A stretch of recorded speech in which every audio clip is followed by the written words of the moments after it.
ओम शांति। 25 जुलाई 2025 के ईश्वरीय महावाक्य पहले सुनते हैं मुरली का मुख्य पॉइंट्स। बाबा ने कहा, शिव बाबा हमें ब्रह्मा के द्वारा बच्चा बनाते हैं, इसलिए उन्हें माता पिता कहा जाता है। नेक्स्ट, सोच रखें कि मुझे लक्ष्मी नारायण जैसा बनना है, दिल छोटा नहीं करना है। बाप को याद करने से पाप कटते हैं और आत्मा पवित्र बनती है। सिर्फ शिव बाबा की ही सच्ची महिमा है, वही हमें लायक बनाते हैं। नेक्स्ट, हमें राजा बनना है, इसीलिए पूरा पुरुषार्थ करें। जो पढ़ाई में ध्यान देगा वही ऊंच पद पाएगा। और अब सुनते हैं महावाक्यों को विस्तार से। मुरली का सार। मीठे बच्चे, सदा एक ही फिक्र में रहो कि हमें अच्छी रीति पढ़कर अपने को राज तिलक देना है। पढ़ाई से ही राजाई मिलती है। प्रश्न, बच्चों को किस उल्लास में रहना है, दिल शिकस्त नहीं होना है, क्यों? उत्तर, सदा यही उल्लास रहे कि हमें इन लक्ष्मी नारायण जैसा बनना है, इसका पुरुषार्थ करना है। दिल शिकस्त कभी नहीं होना है, क्योंकि यह पढ़ाई बहुत सहज है। घर में रहते भी पढ़ सकते हो, इसकी कोई फीस नहीं है, लेकिन हिम्मत जरूर चाहिए। गीत, तुम ही हो माता पिता तुम ही हो। ओम शांति। बच्चों ने अपने बाप की महिमा सुनी। महिमा एक की ही है और कोई की महिमा गाई नहीं जा सकती, जबकि ब्रह्मा विष्णु शंकर भी की भी कोई महिमा नहीं है। ब्रह्मा द्वारा स्थापना कराते हैं, शंकर द्वारा विनाश कराते हैं, विष्णु द्वारा पालना कराते हैं। लक्ष्मी नारायण को ऐसा लायक भी शिव बाबा ही बनाते हैं। उनकी ही महिमा है, उनके सिवाय फिर किसकी महिमा गाई जाए। इनको ऐसा बनाने वाला टीचर न हो तो यह भी ऐसे न बने। फिर महिमा है सूर्यवंशी घराने की, जो राज्य करते हैं। बाप संगम पर न आए तो इन्हों को राज्य भी मिल न सके। और तो और तो किसकी महिमा है नहीं। फॉरेनर्स आदि कोई की भी महिमा करने की दरकार नहीं। महिमा है ही सिर्फ एक की, दूसरा न कोई। ऊंच से ऊंच शिव बाबा ही हैं, उनसे ही ऊंच पद मिलता है, तो उनको अच्छी तरह से याद करना चाहिए ना। अपने को राजा बनाने के लिए आप ही पढ़ना है। जैसे बैरिस्टर पढ़ते हैं तो अपने को पढ़ाई से बैरिस्टर बनाते हैं ना। तुम बच्चे जानते हो शिव बाबा हमको पढ़ाते हैं, जो अच्छी रीति पढ़ेगा वही ऊंच पद पाएगा। नहीं पढ़ने वाले पद पा न सके। पढ़ने लिए श्रीमत मिलती है, मूल बात है पावन बनने की, जिसके लिए यह पढ़ाई है। तुम जानते हो इस समय सब तमोप्रधान पतित हैं। अच्छे व बुरे मनुष्य तो होते ही हैं। पवित्र रहने वाले को अच्छा कहा जाता है। अच्छा पढ़कर बड़ा आदमी बनता है तो महिमा होती है, परंतु है तो सब पतित। पतित ही पतित की महिमा करते हैं। सतयुग में है पावन, वहाँ कोई किसकी महिमा नहीं करते। यहाँ पवित्र सन्यासी भी हैं, अपवित्र गृहस्थी भी हैं, तो पवित्र की महिमा गाई जाती है। वहाँ तो यथा राजा रानी तथा प्रजा होते हैं, और कोई धर्म नहीं जिसके लिए पवित्र अपवित्र कहे। यहाँ तो कोई गृहस्थियों की भी महिमा गाते रहते हैं, उनके लिए जैसे वही खुद अल्लाह हैं। परंतु अल्लाह को तो पतित पावन लिबरेटर गाइड कहा जाता है, वह फिर सब कैसे हो सकते। दुनिया में कितना घोर अंधियारा है, अभी तुम बच्चे समझते हो, तो बच्चों को यह होना रहना चाहिए। हमको पढ़कर अपने को राजा बनाना है, जो अच्छी रीति पुरुषार्थ करेंगे वही राज तिलक पाएँगे। बच्चों को उल्लास में रहना चाहिए। हम भी इन लक्ष्मी नारायण जैसे बने, इसमें मूझने की दरकार नहीं। पुरुषार्थ करना चाहिए, दिल शिकस्त नहीं होना चाहिए। यह पढ़ाई ऐसी है, खटिया पर सोए हुए भी पढ़ सकते हो, विलायत में रहते भी पढ़ सकते हो, घर में रहते भी पढ़ सकते हो। इतनी सहज पढ़ाई है, मेहनत कर अपने पापों को काटना है और दूसरों को भी समझाना है। दूसरे धर्म वालों को भी तुम समझा सकते हो। कोई दूसरे धर्म वाले को भी तुम समझा सकते हो। कोई को भी यह बताना है तुम आत्मा हो। आत्मा का स्वधर्म एक ही है। इनमें कोई फर्क नहीं पड़ सकता है। शरीर से ही अनेक धर्म होते हैं। आत्मा तो एक ही है। सब एक ही बाप के बच्चे हैं। आत्माओं को बाबा ने अडॉप्ट किया है, इसीलिए ब्रह्मा मुख वंशावली गाए जाते हैं। कोई को भी समझा सकते हो आत्मा का बाप कौन है। फॉर्म जो तुम भराते हो उसमें बड़ा अर्थ है। बाप तो जरूर है ना, जिसको याद भी करते हैं। आत्मा अपने बाप को याद करती है। आजकल तो भारत में कोई को भी फादर कह देते हैं, मेयर को भी फादर कहेंगे, परंतु आत्मा का बाप कौन है उसे जानते नहीं हैं। गाते भी हैं तुम मात पिता, परंतु वह कौन है, कैसे हैं, कुछ भी पता नहीं।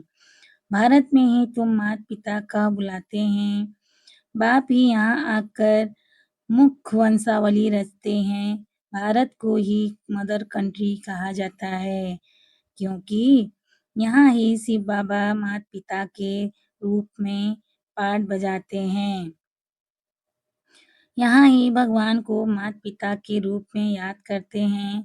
विदेशों में सिर्फ गॉड फादर कह बुलाते हैं, परंतु मात परंतु माता भी चाहिए ना, जिससे बच्चों को एडॉप्ट करे। पुरुष भी स्त्री को एडॉप्ट करते हैं, फिर उनसे बच्चे पैदा होते हैं। रचना रची जाती है, यहाँ भी इसमें परम पिता परमात्मा बाप प्रवेश कर एडॉप्ट करते हैं, बच्चे पैदा होते हैं, इसलिए इनको माता पिता कहा जाता है। वह है आत्माओं का बाप, फिर यहाँ आकर उत्पत्ति करते हैं। यहाँ तुम बच्चे बनते हो तो फादर और मदर कहा जाता है। वह तो है स्वीट होम, जहाँ हम आत्माएँ रहती है। वहाँ भी बाप के बिगैर कोई ले जा न सके। कोई भी मिले तो बोलो तुम स्वीट होम जाना चाहते हो, फिर पावन ज़रूर बनना पड़े। अभी तुम पतित हो, यह है ही आयरन एजेड तमोप्रधान दुनिया। अभी तुमको जाना है वापिस घर। आयरन एजेड आत्माएँ तो वापिस घर जा न सके। आत्माएँ स्वीट होम में पवित्र ही रहती हैं। तो अब बाप समझाते हैं, बाप की याद से ही विकर्म विनाश होंगे। कोई भी देहधारी को याद ना करो। बाप को जितना याद करेंगे उतना पावन बनेंगे और फिर ऊंच पद पाएंगे नंबरवार। लक्ष्मी नारायण के चित्र पर कोई को भी समझाना सहज है। भारत में इनका राज्य था। यह जब राज्य करते थे तो विश्व में शांति थी। विश्व में शांति बाप ही कर सकते हैं और कोई भी की ताकत नहीं। अभी बाप हमको राजयोग सिखला रहे हैं नई दुनिया के लिए। राजाओं का राजा कैसे बन सकते हैं वह बतलाते हैं। बाप ही नॉलेजफुल है, परंतु उनमें कौन सी नॉलेज है यह कोई नहीं जानते हैं। सृष्टि की आदि मध्य अंत की हिस्ट्री ज्योग्राफी बेहद का बाप ही सुनाते हैं।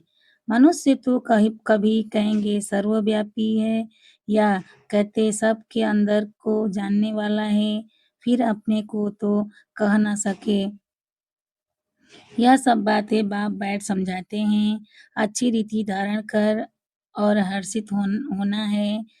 इन लक्ष्मी नारायण का चित्र सदैव हर्षित मुख वाला ही बनाते हैं। स्कूल में उच्च दर्जा पढ़ने वाले कितना हर्षित होंगे। दूसरे भी समझेंगे यह तो बहुत बड़ा इम्तिहान पास करते हैं। यह तो बहुत ऊँची पढ़ाई है, फ़ी आदि की कोई बात नहीं, सिर्फ़ हिम्मत की बात है। अपने को आत्मा समझ बाप को याद करना है, जिसमें ही माया विघ्न डालती है। बाप कहते हैं पवित्र बनो। बाप से प्रतिज्ञा कर फिर काला मुँह कर देते हैं। बहुत ज़बरदस्त माया है, फ़ेल हो जाते हैं।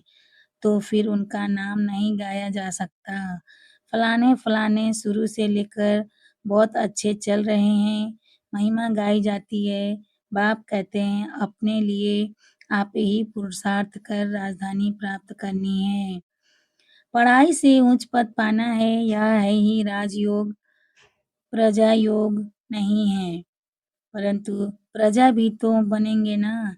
शक्ल और सर्विस से मालूम पड़ जाता है कि यह क्या बनने लायक है। घर में स्टूडेंट की चाल चलन से समझ जाते हैं यह फर्स्ट नंबर में, यह थर्ड नंबर में आएंगे। यहाँ भी ऐसे है, जब पिछाड़ी में इम्तिहान पूरा होगा तब तुमको सब साक्षात्कार होंगे। साक्षात्कार होने में कोई देरी नहीं लगती है। फिर लज्जा आएगी हम नापास हो गए। नापास होने वाले को प्यार कौन करेंगे? मनुष्य बाइस्कोप देखने में खुशी का अनुभव करते हैं, लेकिन बाप कहते हैं नंबर 1 गंदा बनने वाला है बाइस्कोप। नंबर 1 गंदा बनाने वाला है बाइस्कोप। उसमें जाने वाले बहुत करके फेल हो गिर पड़ते हैं। कोई-कोई फीमेल भी ऐसी हैं जो बाइस्कोप में जाने बिगर नींद न आए। बाइस्कोप देखने वाले अपवित्र बनने का पुरुषार्थ ज़रूर करेंगे। यहाँ जो कुछ हो रहा है, जिसमें मनुष्य खुशी समझते हैं, वह सब दुःख के लिए है। यह है विनाशी खुशियाँ, अविनाशी खुशी अविनाशी बाप से ही मिलती है। तुम समझते हो बाबा हमको इन लक्ष्मी नारायण जैसा बनाते हैं, वैसे आगे तो 21 जन्म के लिए लिखते थे। अभी बाबा लिखते हैं 50-60 जन्म, क्योंकि द्वापर में भी पहले तो बहुत धनवान सुखी रहते हो ना। भल पतित बनते हो तो भी धन बहुत रहता है। यह तो बिल्कुल जब तमो प्रधान बनते हैं तब दुख शुरू होता है। पहले तो सुखी रहते हो, जब बहुत दुखी होते हो तब बाप आते हैं। महा अजामिल जैसे पापियों का भी उद्धार करते हैं। बाप कहते हैं मैं सबको ले जाऊंगा मुक्ति धाम। फिर सतयुग की राजाई भी तुमको देता हूँ। सबका कल्याण तो होता है ना, सबको अपने ठिकाने पर पहुंचा देते हैं, शांति में व सुख में। सतयुग में सबको सुख रहता है, शांति धाम में भी सुखी रहते हैं। कहते हैं विश्व में शांति हो। बोलो इन लक्ष्मी नारायण का जब राज्य था तो विश्व में शांति थी ना। दुख की बात हो नहीं सकती, ना दुख न अशांति। यहाँ तो घर घर में अशांति है, देश देश में अशांति है, सारे विश्व में ही अशांति है। कितने टुकड़े टुकड़े हो पड़े हैं, कितने फ्रिक्शन हैं। 100 माइल पर भाषा अलग। अब कहते हैं भारत की प्राचीन भाषा संस्कृत है। अब आदि सनातन धर्म का ही किसको पता नहीं है तो फिर कैसे कहते कि यह प्राचीन भाषा है। तुम बता सकते हो आदि सनातन देवी देवता धर्म कब था? तुम्हारे में भी नंबरवार हैं। कोई तो डल हेड भी होते हैं, देखने में भी आता है यह जैसे पत्थर बुद्धि हैं। अज्ञान काल में भी कहते हैं ना हे भगवान इनकी बुद्धि का ताला खोलो। बाप तुम सब बच्चों को ज्ञान की रोशनी देते हैं, उससे ताला खुलता जाता है। फिर भी कोई की बुद्धि खुलती नहीं। कहते हैं बाबा आप बुद्धिवानों की बुद्धि हो, हमारे पति की बुद्धि का ताला खोलो। बाबा कहते हैं इसीलिए मैं थोड़ी ही आया हूँ, जो एक-एक की बुद्धि का ताला बैठ खोलूँ। फिर तो सबकी बुद्धि खुल जाए, सब महाराजा महारानी बन जाए। हम कैसे सबका ताला खोलेंगे? उनको सतयुग में आना ही नहीं होगा तो हम ताला कैसे खोलेंगे? ड्रामा अनुसार समय पर ही उनकी बुद्धि खुलेगी। मैं कैसे खोलूँगा? ड्रामा के ऊपर भी है ना, सब फुल पास थोड़े ही होते हैं। स्कूल में भी नंबरवार होते हैं, यह भी पढ़ाई है। प्रजा भी बनना है, सबका ताला खुल जाए तो प्रजा कहाँ से आएगी? यह तो कायदा नहीं, तुम बच्चों को पुरुषार्थ करना है, हर एक के पुरुषार्थ से जाना जाता है। जो अच्छी रीति पढ़ते हैं, उनको जहाँ-तहाँ बुलाया जाता है। बाबा जानते हैं कौन-कौन अच्छी रीति सर्विस कर रहे हैं। बच्चों को अच्छी रीति पढ़ना है, अच्छी रीति पढ़ेंगे तो घर ले जाऊँगा, फिर स्वर्ग में भेज दूँगा, नहीं तो सजाएँ बहुत कड़ी हैं। पद भी भ्रष्ट हो जाएगा। स्टूडेंट को टीचर का शो निकालना चाहिए। गोल्डन एज में पारस बुद्धि थे, अभी है आयरन एज। तो यहाँ गोल्डन एज बुद्धि हो कैसे सकती? विश्व में शांति थी, जबकि एक राज्य एक ही धर्म था। अखबार में भी तुम डाल सकते हो महाभारत में जब इनका राज्य था तो विश्व में शांति थी। आखिरीन समझेंगे आखिरीन समझेंगे ज़रूर। तुम बच्चों का नाम वाला होना है। उस पढ़ाई में कितने किताब आदि पढ़ते हैं। यहाँ तो कुछ नहीं, पढ़ाई बिल्कुल सहज है। बाकी याद में अच्छे-अच्छे महारथी भी फेल हैं। याद का जौहर नहीं होगा तो ज्ञान तलवार चलेगी नहीं। बहुत याद करें तब जौहर आए। भल बंधन में भी हैं, फिर भी याद करते रहते हैं तो बहुत फायदा है। कभी बाबा को देखा भी नहीं है, याद में ही प्राण छोड़ देते हैं, तो भी बहुत अच्छा पद पा सकते हैं, क्योंकि याद बहुत करते हैं। बाप की याद में प्यार के आंसू बहाते हैं, वह आंसू मोती बन जाते हैं। अच्छा, मीठे-मीठे सिकिल्धे बच्चों प्रति माता-पिता, बाप-दादा का याद प्यार और गुड मॉर्निंग। रूहानी बाप की रूहानी बच्चों को नमस्ते।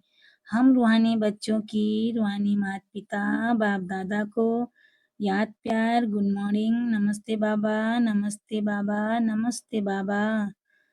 धारणा के लिए मुख्य सार है अपने लिए स्वयं ही पुरुषार्थ कर ऊंच पद पाना है, पढ़ाई से स्वयं को राज तिलक देना है, ज्ञान को अच्छी रीति धारण कर सदा हर्षित रहना है, ज्ञान तलवार में याद का जौहर भरना है, याद से ही बंधन काटने हैं। कभी भी गंदे बाइस्कोप देख अपने संकल्पों को अपवित्र नहीं बनाना है। वरदान लौकिक को अलौकिक में परिवर्तन कर सर्व कमजोरियों से मुक्त होने वाले मास्टर सर्वशक्तिमान भव। लौकिक को अलौकिक में परिवर्तन कर सर्व कमजोरियों से मुक्त होने वाले मास्टर सर्वशक्तिवान भव। जो मास्टर सर्वशक्तिवान नॉलेजफुल आत्माएं हैं, वे कभी किसी भी कमजोरी व समस्याओं के वशीभूत नहीं होती, क्योंकि वे अमृत वेले से जो भी देखते, सुनते, सोचते या कर्म करते हैं, उसको लौकिक से अलौकिक में परिवर्तन कर देते हैं। कोई भी लौकिक व्यवहार निमित्त मात्र करते हुए लौकिक अलौकिक कार्य सदा स्मृति में रहे, तो किसी भी प्रकार के मायावी विकारों के वशीभूत व्यक्ति के संपर्क से स्वयं वशीभूत नहीं होंगे। तमोगुणी वाइब्रेशन में भी सदा कमल समान रहेंगे। लौकिक कीचड़ में रहते हुए भी उससे न्यारे रहेंगे। स्लोगन सर्व को संतुष्ट करो तो पुरुषार्थ में स्वतः हाई जंप लग जाएगा। अब व्यक्ति सारे संकल्पों की शक्ति जमा कर श्रेष्ठ सेवा के निमित्त बनो। संकल्प शक्ति जमा करनी है तो कोई भी बात देखते, सुनते सेकंड में फुल स्टॉप लगाने का अभ्यास करो।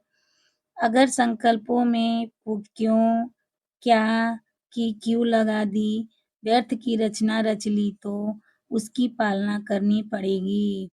संकल्प, समय, एनर्जी उसमें खर्च होती रहेगी। इसीलिए अब इस व्यर्थ रचना का बर्थ कंट्रोल करो, तब बेहद सेवा के निमित्त बन सकेंगे। अच्छा, ओम शांति।